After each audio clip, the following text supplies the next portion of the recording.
It's Friday. It's 4 o'clock. You know the show. It's Short Fuse. The red shirt is back because finally I did some washing. Hope you're well. Hope you have had a good week. The weather has come in. And shout out to Kevin Corcoran. Hello, Kev. I know Kev is watching this week. I know Kev's watching because he's had a busy day, haven't you, Kev? He's been resting this week, a bit like an actor.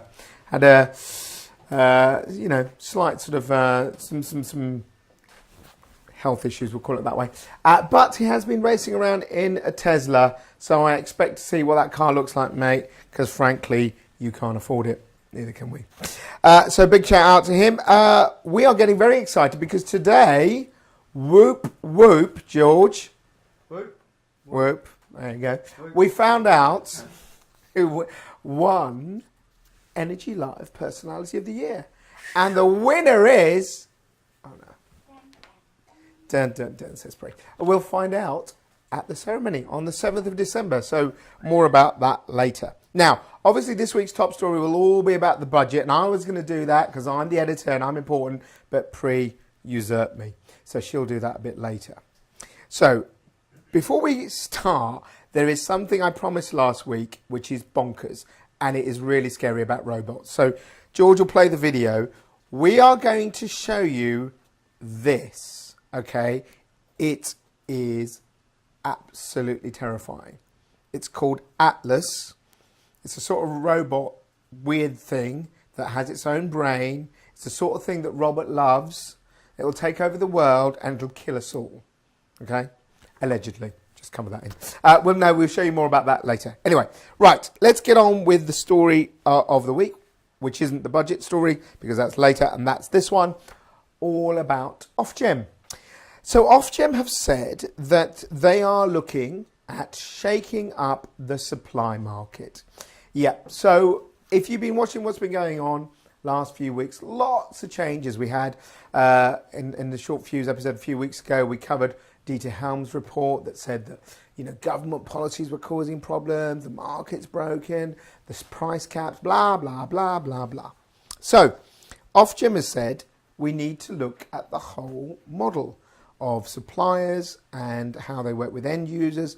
Do we need a supplier? Is that role going to become redundant? All of this sort of stuff. So they're looking at asking for people to give information. The reason why they want to shake up the market is because they believe that something called peer-to-peer trading, which we'll talk about later as well, could well be the future of energy, which is as more and more people generate their own power, then why don't they sell it directly? So, we'd have our own solar panel here at ELN and we'd be able to sell the energy to someone else rather than having someone have to go through a supplier. So they've said we want to look at the whole market. They're looking for views on that, and you have got until the 22nd of December to send in your initial views. It's going to be a longer term thing than that, but that's the first mark. What do I think about that? I think this is quite important. I actually think that for once, OffGrid, and you know what I think about OffGrid, has probably got something right because the market is changing. The way it used to operate for the last probably 10 years is really radically shifted in the last 2 to 3. And I think that we will, with new technologies coming in, new ways of generating power, more renewable energy, all of these things, this whole old school model where there is a company that makes you your power and then they send it to you and you buy from them. I think that's going to change. So this look at the whole sort of supply market is probably about time. Okay, moving on. And as if by magic, to link into the next story, we don't make it up here. Blockchain, yes. So peer-to-peer trading, blockchain in acne. Keep it real in acne. So you'd never have thought this, but in Hackney, they're trialing out in this house called Bannister House. They've got 40 flats where they've got 100 grand from the government to trade using blockchain. Okay, so we've talked about blockchain many a time. In essence, we had a debate about it. No one knows what the hell it bloody is. But basically, what we think it does is it allows you to make a trade and deal with that yourself. So you don't have to go through a third party. So the plan is that on this estate, they've already got solar panels. Obviously, when the sun is shining, they generate. When they're not, they blah, blah, blah, they don't. So they're going to invest in some battery storage. and the people who are in the block and other residents can buy and sell the energy amongst themselves, so that they could use the power that's been generated in the block, and then they could either sell it to another people out there in the borough, or they can sell it amongst flats. So you can say, oh, I'm number 22, I've got loads of power, who wants to buy it? And then boom, off you go. So this is very interesting, simply because it's taking it to the people, literally power to the people. And I think this experiment, if it works and if people quite like it, could be a really interesting way, and it would make suppliers quite nervous, because if you suddenly have people able to generate and trade, well then that takes a lot of people out of the equation. And then finally in this section, this story here, which Johnny wrote up, I think frankly, WTF. So, global warming could lead to more volcanoes. Oh yes. Johnny assures me this is not an early April Fool. Isn't that right, Jonas? Damn straight. Damn straight. So, University of Leeds reckons, scientists there reckons that as we have global warming, right, we're going to have more ice melting, and then suddenly volcanoes are going to erupt more. Yeah, they're plugged in, yeah. So what have they based this on? They've based this on looking back 5,000 years at volcanic activity, which really, in Iceland, which really dropped, right? And the reason they said that is, well, in the previous 600, when there's the Ice Age and everything, there were lots of glaciers. So they think that the glaciers sort of, plugged up, made it all cold and blah, blah, blah. Hey? And their theory is the reverse is possible. So as the glaciers shrink through to because of global warming, then it lets the rock move, and then the rock moves, it disturbs the magma chambers, and blimey, it's the end of the world, and we are all looking a little bit warmer. Frankly, I think you know what I think of that. Really? Really? Seriously? And if it does, well, who'll give a damn then anyway? Hey, the old volcano's going off, but I think that's, as they say, an extrapolation too far. Right, more stories later, but let's get on with this week's Viewpoint.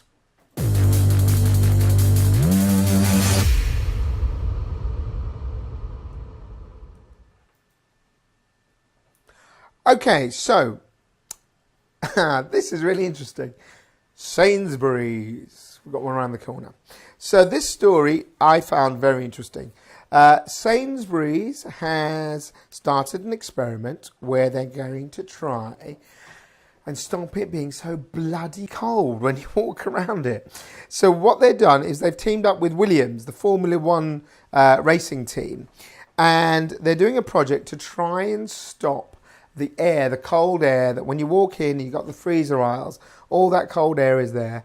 How do you stop that from, lowering the temperature? Then you have to have more heaters and you're paying more, blah, blah, blah. So I think it's really cool. They're wanting to use a bit of foil, a bit like, on the wings, as they call it, or the tail of a Formula One car. They have these spoilers, these aerofoils.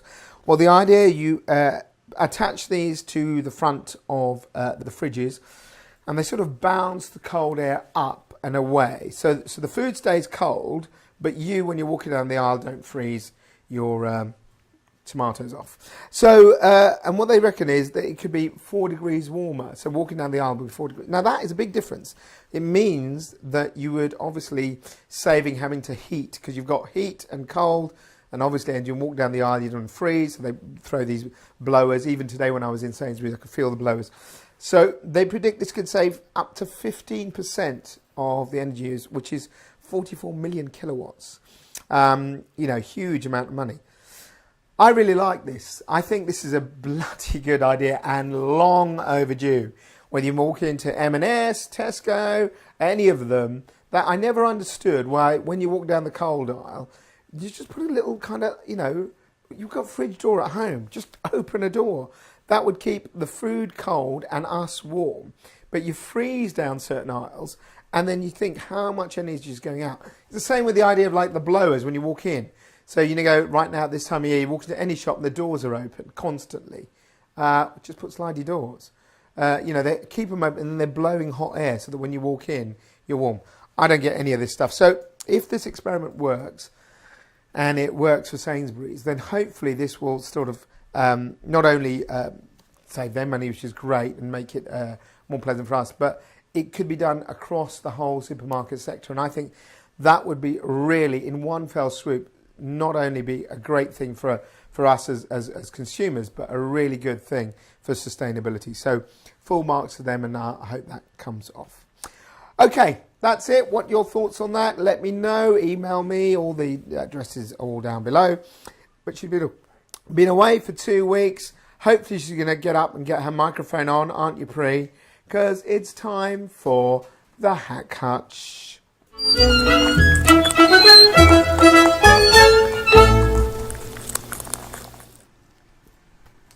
Are you here? Yes, I am. Hello, everyone. She's back. I am. So you wanted to do the budget because you wouldn't let me do it? Yeah, because I put so much effort into going through documents and documents, pages and pages of documents. Is that because you didn't trust Johnny? I thought it was only fair. Wouldn't say that. Gosh, she's so PC. She should be a politician. All right, tell me what he said. Okay, first thing, lots of announcements, but we'll just focus on a few today. First one was for EVs and charging infrastructure. So the Chancellor has said he's going to be providing £540 million. So just to break that down, about £400 million will be for charging points for electric vehicles. Yep. £100 million towards the cost of buying those vehicles for householders and perhaps businesses, and £40 million for research and development on the charging infrastructure. And the government has actually committed to electrifying its fleet. All right. I think 25% of its fleet by 2022. Okay. So we'll see if that works out in a couple of years. And it also hopes to see driverless cars, because that's a big thing. We've been talking about it for a while now. So it hopes to see it on UK roads by 2021. So just a couple of more years. I know you don't trust that technology. Well, no, actually, I don't know who was it. So one of you lot sent a message, said, who will clean the puke up in driverless cars after people have gone partying? Oh, that wasn't me. That's not bad. It might have been Kevin Corker, actually. So anyway, yes, all right. Okay, so moving on. Yes. The tax hike for diesel cars. So this is the government's efforts to reduce air pollution. Yep. Because we've had the UN, the European Commission, give final warnings to the UK government for not doing enough to tackle this issue. So there's a temporary tax on diesel cars that don't meet the current standards. So, but this won't affect any of the white van men or women these days. Or women. White van and people. Trucks. Yeah, white van people. We need to change that. Of course. And trucks, or those who've already bought a diesel car now. Okay. So it's only for new ones? Yeah, so only for new ones. Okay. And the money that will be that the government will receive through this will be used to fund a new clean air fund. So a £220 million clean air fund. Okay. And that follows on with the London toxicity charge that was recently introduced. Yep. So it's all part of the same thing. And this money can be used by local councils across the UK, and they'll provide this funding to householders and businesses. Okay. And just on that note, the fuel duty rise for petrol and diesel cars have also been scrapped from next April. Hoorah. Thank you for that. Moving on, we've got the government is also considering a tax on single-use items, plastic items. So this could be your takeaway boxes or bubble Georgie, wrap. what does that mean for you? All those curries. Increase. Yeah, he'll be going properly Indian. He'll be eating with his hands. So the government will be. The Chancellor will be talking to DEFRA about this and how they plan to implement it. I think that's a good thing, though, because those things, Blue Planet, people saw Blue Planet, the little fish, the little tail. Freddie saw that, didn't you, Freddie? Yeah, the sea of plastic. Yeah, the Chancellor actually mentioned that in his speech. Yeah. See, David Attenborough, even getting in on the budget. Good on him. And actually, I think the amount of plastic the UK generates in a year is equivalent to filling 1,000 Royal Albert, 1,000 times Royal Albert Hall. I think that's the number, but you can check that on our website. That's what we say. And this follows up on the government's announcement to see if they can introduce a reward scheme for plastic bottles. So that's to increase recycling rates in the UK. Okay, cool. So moving on, this is a huge blow to renewable energy developers because the government has said that it won't be providing any subsidies for renewable energy until 2025 at least. So that includes the CFDs, so contracts for difference, and renewable obligation schemes. And it follows on because there have been people complaining, or we've had reports that suggest that these green levies add on to consumer bills. So this was in the cards actually, because the government had to address that. Was even part of the sort of Dieter Helm report about kind of how we're paying for renewable energy. Yeah, and so basically what the Chancellor said is he wants to keep the costs down for consumers until the burden of such costs is falling. He won't be issuing any subsidies for green energy. Let's call it a day. So there's been a lot there. Yep.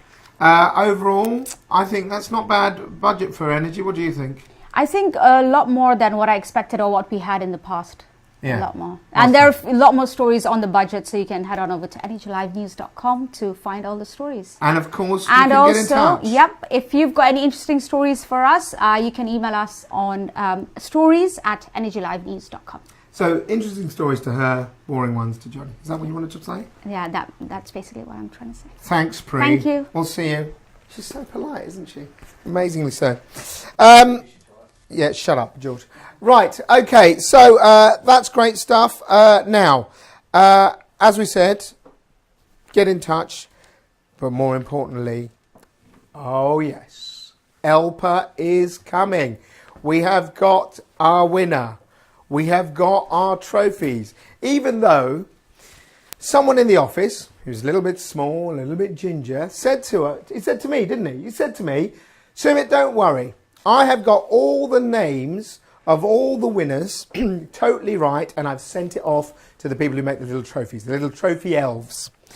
But what this little minx didn't do is tell us that he has grown up, even though he's really posh, calling it one of the names he's used completely wrong. This is a high street store, right? And he's used the name completely wrong for decades, right? So he has a forfeit, and we're going to decide what that forfeit is. In fact, I'm going to let George decide what that forfeit is. And on our final show, which is on the 15th of this year, the Friday the 15th, we're going to do that forfeit, aren't we? Are we up for that? So you will see Freddie, and Freddie will pay. He will pay for all his little ginger lies that he's been telling us. All right? So we'll have to watch out for that one.